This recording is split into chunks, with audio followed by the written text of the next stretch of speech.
Hey y'all, it's Aunt Kathy again. You asked, why is Grandpa like this? And we walked through the stories, heroes, and symbols that shaped his world. So what now? What stories can bring our country together again around a stronger, larger definition of us? We can start by telling the stories that your grandpa never heard. Stories that define right and wrong, good and bad, us and them, in ways he doesn't understand. To begin, let me introduce you to one of the most impressive American badasses you've never met, Robert Smalls. It's a spring night in the harbor of Charleston, South Carolina. The year is 1862, and the Civil War is raging.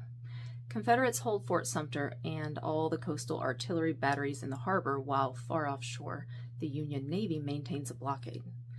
Robert Smalls and his family are enslaved. The slaver who owns him has been leasing him out to steer ships in the harbor. In that role, he's learned enough to form an escape plan. So in the middle of the night of May 12, 1864, Smalls secretly loaded his family and the families of his enslaved crew onto a ship he'd been piloting, the Planter. Over a white-knuckled 90-minute voyage, Smalls navigated past checkpoints at 5 Confederate forts and the big guns at Fort Sumter before turning directly toward the blockade.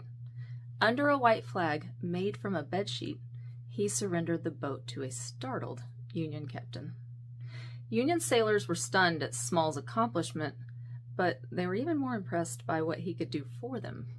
He carried the Confederate code book, along with a deep knowledge of Charleston's defenses. Congress awarded Smalls a bounty for the ship, then he immediately went to work for the U.S. Navy. Smalls would serve in 17 battles over the remainder of the war. Smalls was piloting the Planter at the celebration of the capture of Charleston in 1865.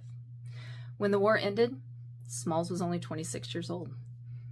26.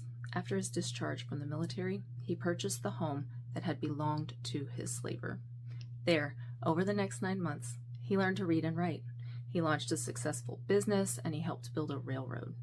In 1868, he was elected to the South Carolina legislature. He became a U.S. congressman in 1874 and served off and on until 1884, when the former Confederates finally succeeded in blocking black voting and representation in South Carolina. The era of Jim Crow and white supremacy had dawned.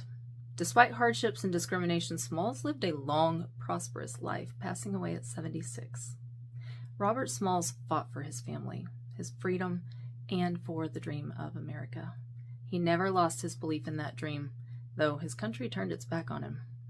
Smalls' family had these words of his inscribed on his monument: "My race needs no special defense, for the past history of them in this country proves them to be the equal of any people anywhere. All they need is an equal chance in the battle of life." What if Grandpa learned stories like this when he was young? Stories about Black Americans that demonstrated their courage, intelligence, and perseverance. That's how you build a new mythology. Next, we'll talk about another hero you've probably never heard of, Jonathan Daniels. Till then, take care, y'all, and take care of each other.